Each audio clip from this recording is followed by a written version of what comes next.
Hey y'all, welcome back to the Dig Magazine podcast. I'm JoyIsabel and this is my co-host Michelle Diaz.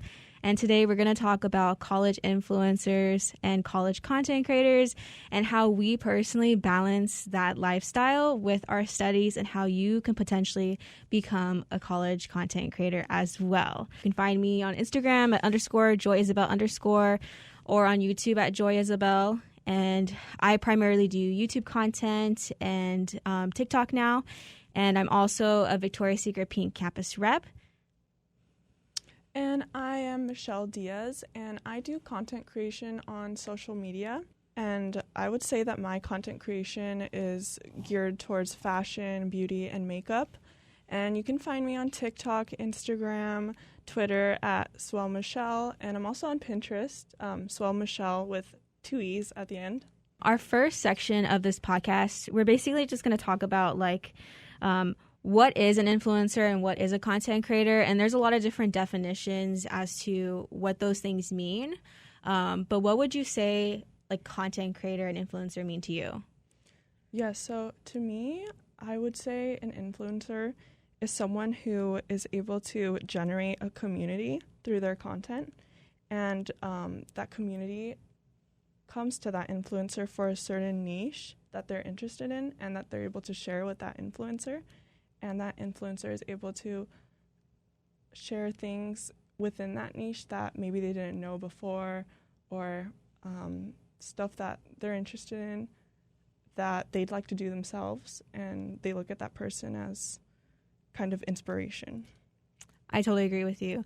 I think, too, when I think of influencer and content creator, I think, influencer is more of a person that is more, for the brand deals versus about the content. Because I think content creators could be people who do podcasts, who are videographers, photographers, artists. Those are, content creators in, the basic form. And I think it's, more, that term is used more nowadays to describe YouTubers and people who create digital form content. But content creator is just basically, anybody that creates content. And I think it means more so now about social media type of content.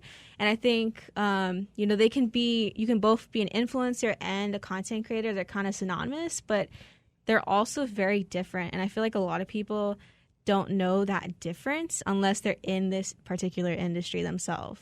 Yeah, I agree. Would you say that influencers have a more personal connection with their audience, or would you say that from a content creator? I think it just really depends on what your content is and how much you share your life.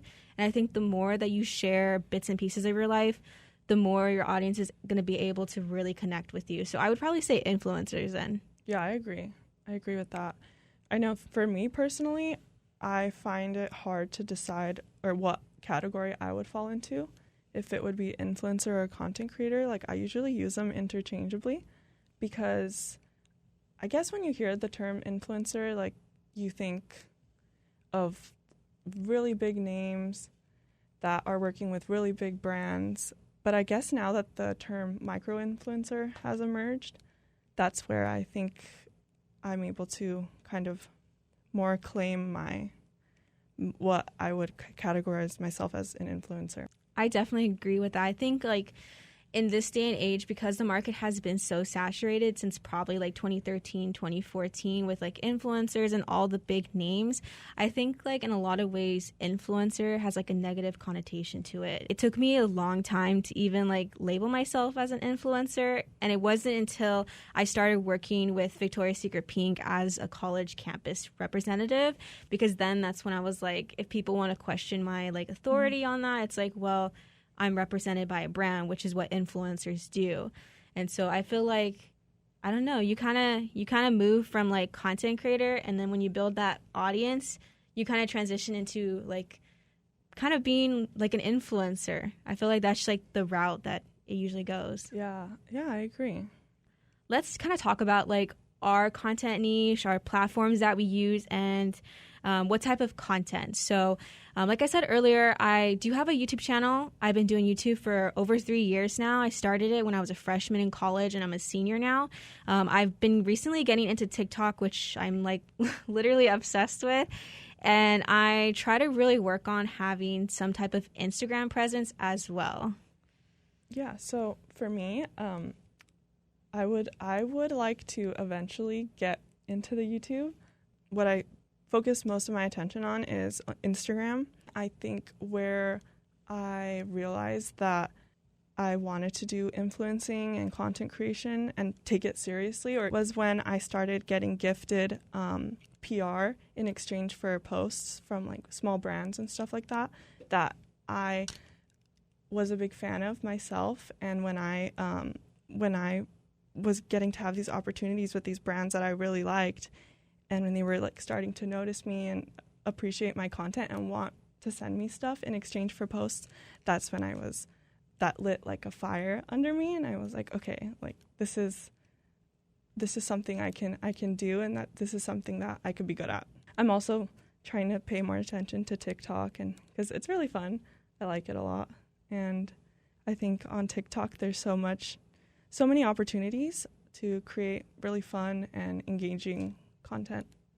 I definitely agree. And you mentioned something about gifting, and I feel like when a brand reaches out to you, even if it's like a small brand, or even if they want you to be like their brand ambassador, I feel like that's kind of when you know you're like on the path to like becoming like a nano or micro influencer, is if people are actually interested in your content and they want you to create content for them. Yeah, I definitely agree.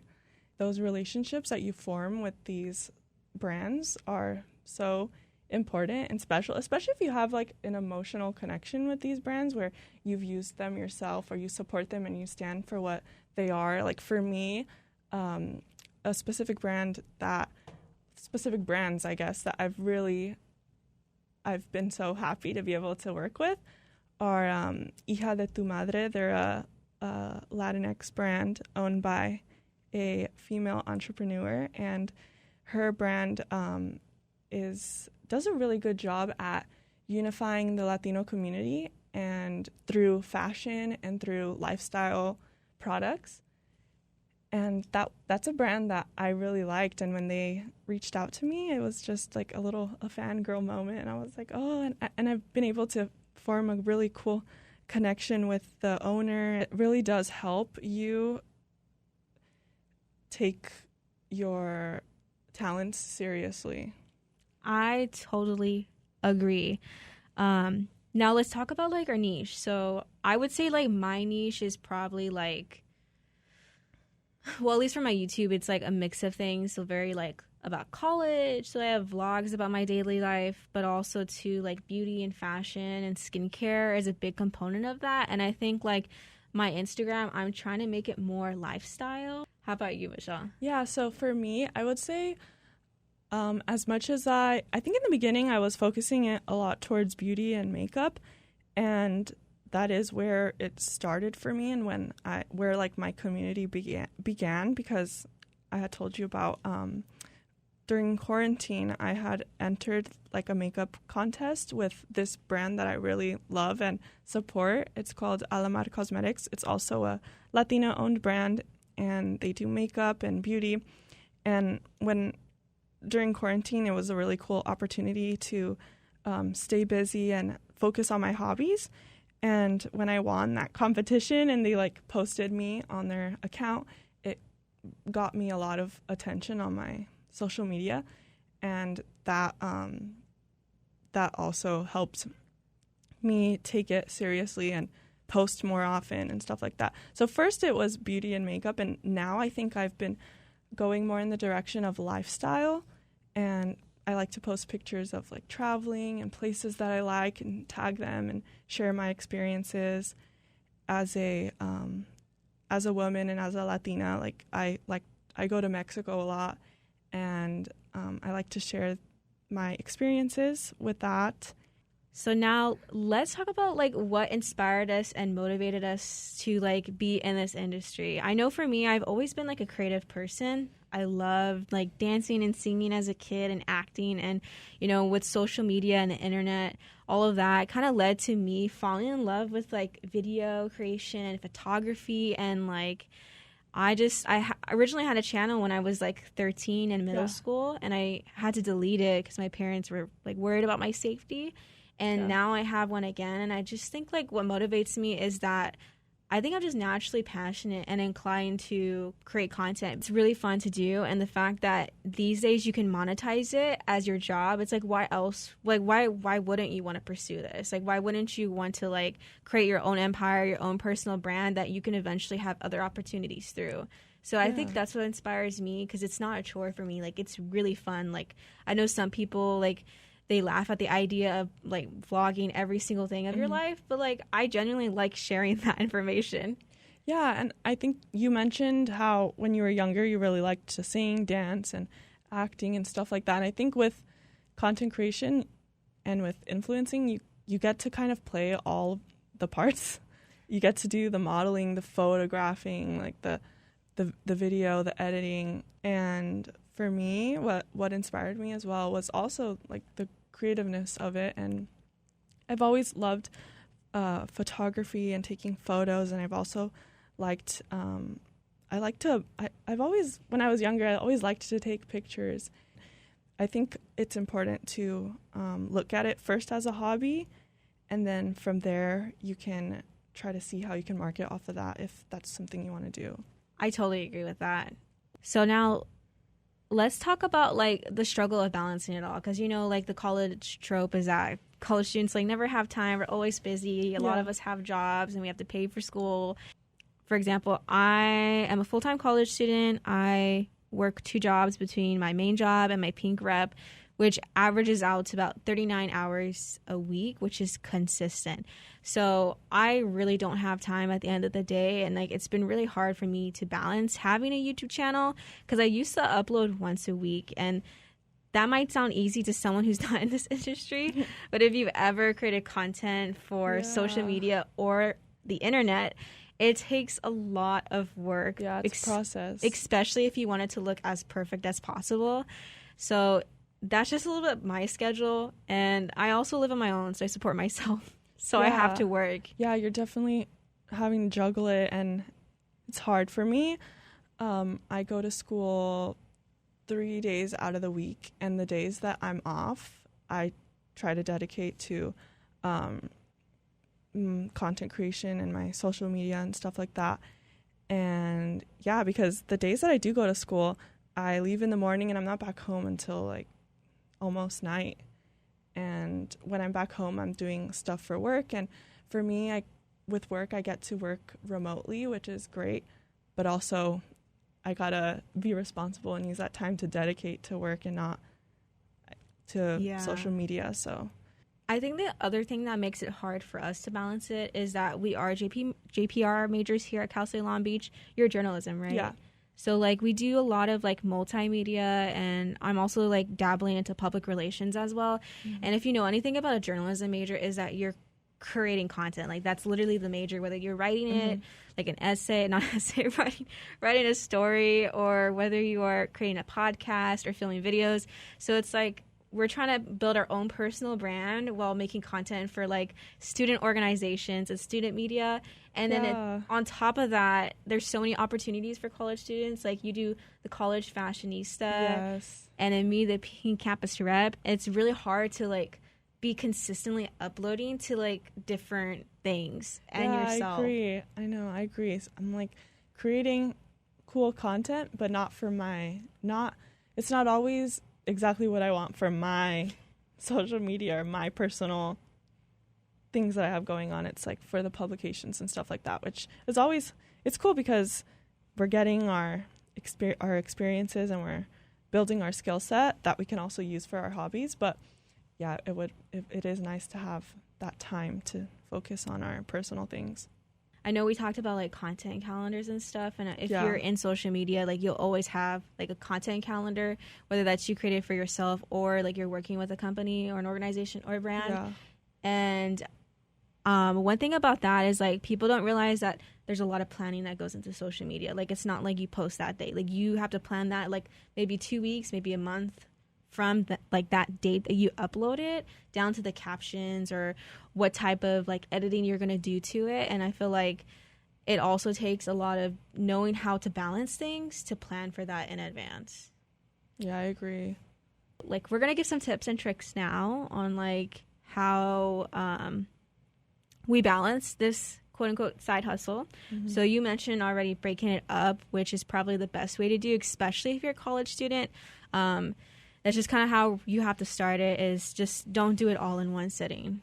Yeah.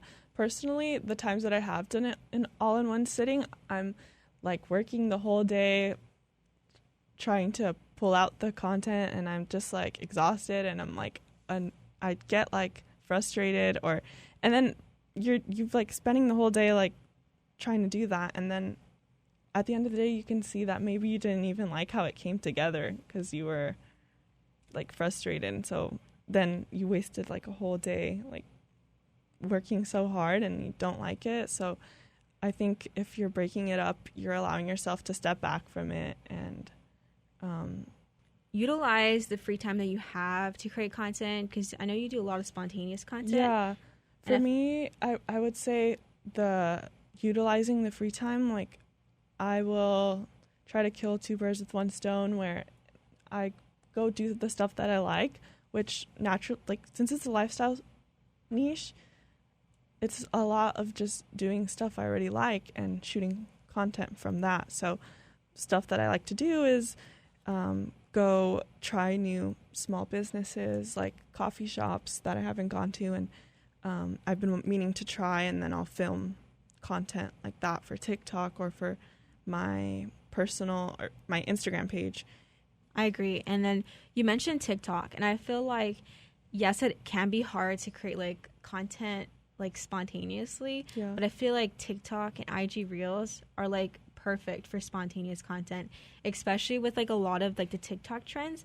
Those can be done like so fast, like just like film yourself and then edit it. It doesn't take a lot of work, and like that's one thing that like I've personally tried to work on, is like when I see a trend that I know I can do and I can do in like my downtime, I do it, and it always like does really well on TikTok for some reason. There's so many TikTok, I really appreciate the algorithm that TikTok has, because there's like a community for everything. Like people, what are some things I've heard? I've heard like people will say like the name of their community with like talk at the end. Like I don't know if you've heard that. Like there's one. I'm on cat TikTok. So I think that's cool. Like I hear what other people see on their For You page, and I'm like, like mine's so different, but mine is so specific to me and like what I truly enjoy.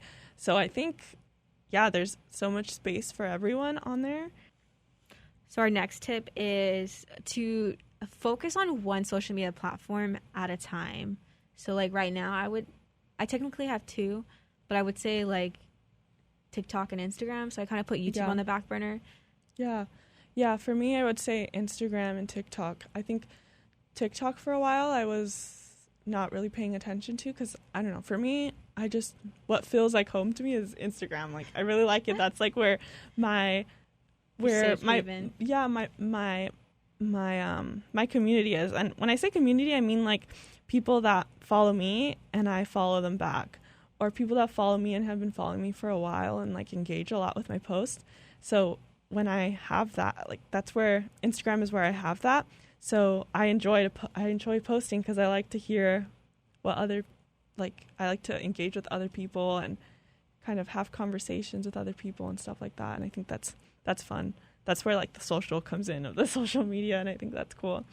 One important thing about social media is like getting on those certain platforms right when they start to become popular. You have to be on that like beginning of the curve before it gets saturated. And so I think too, like even if you've been on a certain platform, like if you're into YouTube, you need to be on TikTok. Like just because like you haven't done TikTok, that's not your thing. Like if you still want to grow, you need to be on TikTok. You have to be on what people are on right now.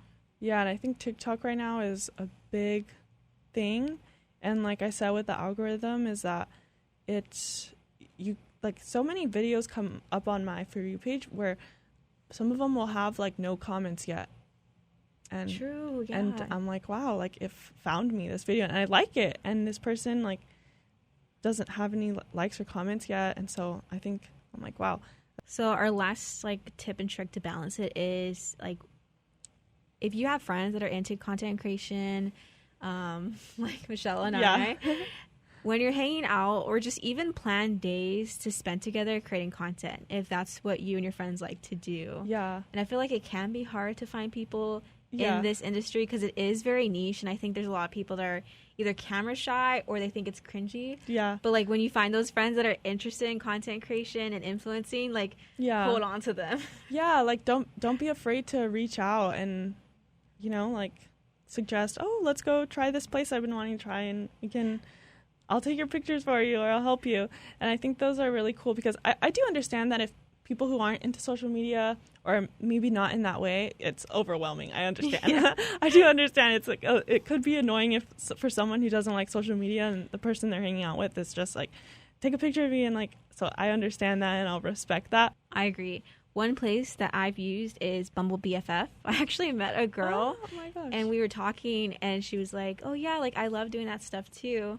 Shout out to Javelle. So I would definitely say, like, even utilize those types of apps to find friends. These people, you can also learn tricks and tips that you didn't even know. Exactly. So now we're going to talk about how to create a personal brand. So our first tip is you got to figure out your niche and claim it. It doesn't mean you have to, like, only do one topic, but I feel like this day and age, especially with micro-influencing, everybody is looking for an influencer that caters to what they like. So they don't want to see you posting one day about how to fix a car and the next day you're trying on makeup. Like, you have to kind of narrow it down to where it is cohesive, but wide enough to the point that it allows you to do other things as well. Mm-hmm. Yeah, and I think right now with social media, everyone has something special that they have to offer, and people are searching for all types of niches. Like, there's like the Disneyland like food accounts. I think I've seen that. Yeah, there's so many of them, and I follow those. Like, I feel like so many people who like to go to Disneyland follow those, and I've seen so many of those Disneyland food accounts get super big, and they're working with brands and stuff like that. And I think that's really cool, and that just shows it's like there's a niche for everything, and everyone there's space for everyone. Our second tip is to join a community of other content creators, and I know you kind of touched upon this earlier.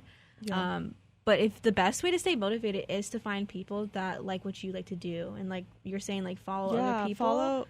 So if you, again, like I said, when I've had videos come up on my For You page of stuff that really interests me, has to do with the fashion and beauty and stuff like that, and I see that they have like a similar following to me, I want to follow them because like I could support them, and they're going to probably follow me back, and then we can have that connection and reach out to each other, and maybe in the future like meet each other in real life. And I think that's cool, and I think they can also serve as inspiration and motivation for you to post as well. So if they're posting and you like what they're posting, you could be like, oh, like I also like am interested in that stuff, like, and they motivated me to like get it done and do it too. Our next tip is, if you want to get started into creating your personal brand and your social media presence, you really have to educate yourself on how to create content.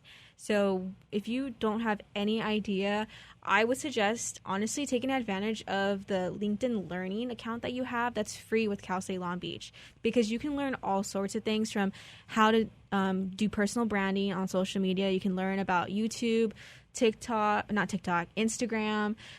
pretty much the main social media channels out there. You can also learn how to use like Adobe Premiere Pro or Audition, like all of those stuff that your classes might not teach you. Educate yourself, because before you start creating content, you need to know like how to do those things. Yeah, I think definitely those are super cool resources I don't think a lot of people realize that are available.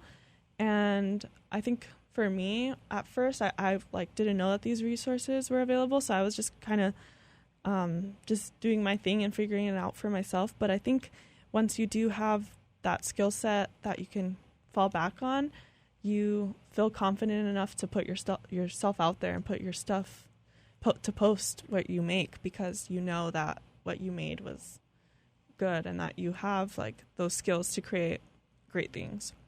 Our next tip is create a content calendar that is realistic and flexible, especially if you're really new to this. It can get a bit overwhelming, and at the end of the day, you have to remind yourself that like nothing is going to happen to you if you don't post. So you don't want to overwhelm yourself to the point where you're posting stuff you don't like. What if, or you're not enjoying it anymore. Like, it needs to be fun for you. Yeah, I think definitely, again, if you have that community on whatever platform that you're on, and that community's like one that you value and that is engaging with you, I think they could tell if your stuff isn't genuine that you're posting. If you're just posting just to post, then I think that kind of defeats the purpose of it being genuine and something that you like. Step number 5, or last tip for personal branding, is you have to be consistent and patient with your growth. So you mentioned earlier that you have to make sure that this is a passion, and I could not agree anymore. Like, if you're in this for fame or money or anything else, like, you're not gonna last, because if you're doing it for that, you'll hit a dead end and a point where you are like so discouraged because you're growing at a slow rate, you're not making any money, brands are not working with you, that you give up. So you definitely need to check like your intentions for why you're doing it. And I think definitely when you are going into social media and content creation with the intentions for fame and I guess what people say is clout now, then I think that's where influencer starts to get that cringy and negative connotation. I think a big part of what makes influencing great and makes an impact on people is that human element. Like, you can relate to them, or they motivate you, or they make you feel some type of way when they post. Yeah. And to give perspective, so like on my YouTube channel, in August or September of 2020, I became a part of the YouTube Partner Program, which is how you can get ads on your videos, and that's one way to monetize your content on YouTube.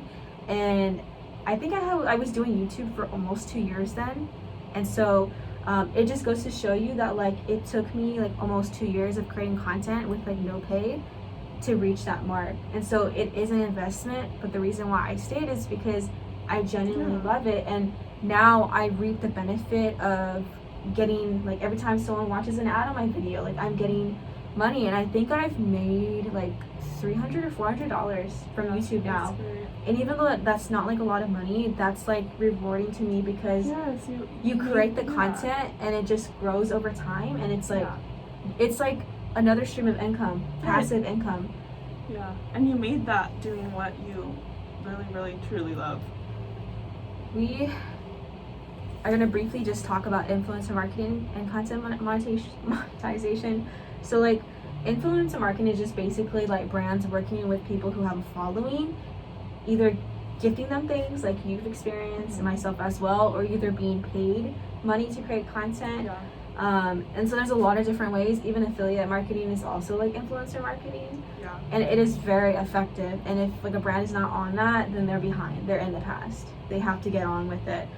A good way to get into this business is to join some type of like program, like a brand. There's a lot of brands out there that they specifically want college students as their ambassadors, like Exhibit A, Victoria's Secret Pink Campus Rep program, her campus, college fashionistas. I don't know if you want to talk about that. Yeah, so I am a college fashionista member, and you can apply, and once they accept you into it, I put I tag them in my bio, and they send you opportunities to work with brands, and they'll have events, and these are all opportunities that are exclusive to their members that are part of College Fashionista.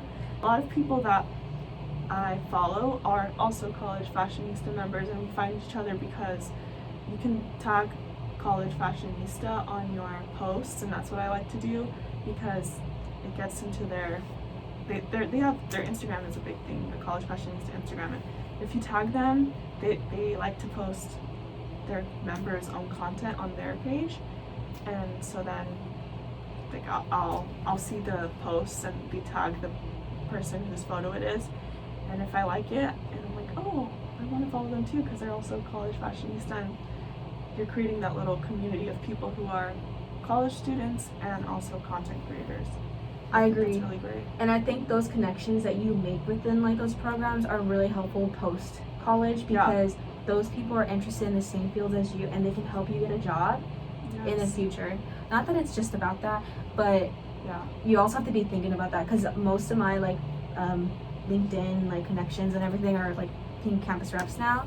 Princess Polly, I think Shein has an ambassador program, Prime Student from Amazon. So like the possibilities are endless, and like you get like all sorts of experience: social media, content creation, leadership, managing a team, and even marketing. So it's not just like, you know, like, oh, I'm doing social media. Like, no, like social media is an actual job now.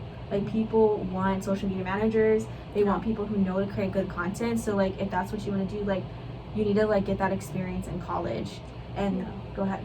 Yeah, I think it's a fun way to network with people, because for me, I don't think I would have met, obviously I wouldn't have met any of the people that I have met through College Fashionista just out on campus, because these are guys from other colleges and from other like states even, but we all kind of have a common interest and we can relate and reach out to each other if we need advice on things, or you like what a certain editing technique that they did, and they can like help you out with that. What would you say like your plan for the future for your social media presence and like / content creation is?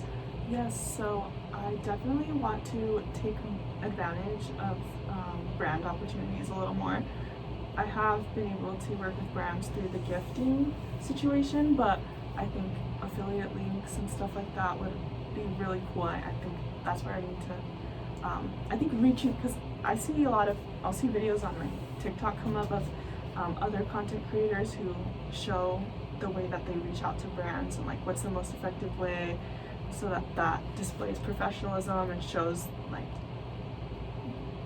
that you're really serious about it. And I think those inspire me to be like, oh, okay, like those are good tips. I need to try that out. And I think I need to focus more on like the business aspect of my social media. I think I'd like to do that. I have like summer plans too for the future. I think mine is like I can't wait until I graduate, because that's when I plan to just dive head first into like having like a schedule of like I'm gonna post X amount of times on Instagram, like YouTube and TikTok, and not repurpose my content, but actually creating like unique content for different platforms for maximal growth. So we just kind of want to leave you on like a piece of advice before we end this. Mine is to honestly like get out of your head. Like it's not going to be perfect. Just pick up a camera and make your first vlog. And sure, there's probably someone laughing at you, but a phone just fell down. Sure, they might be laughing at you, but at the end of the day, like you can't let what other people think impact what you want to do. And I think if you have any like inkling in you that wants to do this, that's enough of a reason to get started. And I think what's good now is that like a few years ago I didn't know anybody that was interested in this, but now I know so many people because it's a growing like field. And I think that should give you enough motivation. And I would suggest, if you're in the LA area, go to the Teen Vogue Summit every year, go to a Rare Day every year, because you're gonna meet like-minded people, and those events will kind of teach you and let's put you in that LA atmosphere of content creation and influencing. So that's my advice. Yes, I totally agree. I think that's really good advice. And I think another thing I would say is, don't let, I know what stops me a lot of the time, or what stopped me in the beginning from taking my social media seriously and posting often and posting like just what I wanted, was the fear of people, like what people who were already following me were gonna think if I was starting to post seriously like that. And you just gotta do it, because it all depends on you, and those aren't the people that you're gonna want following you. Then you gotta say this is what you are, so say that you're a content creator, and then from there, like you're gonna do it. I agree. So thank you guys for listening to this podcast from Dig Magazine, and don't forget to follow us on Instagram. Yes. And we'll catch up with you later. Yes. Bye. Bye.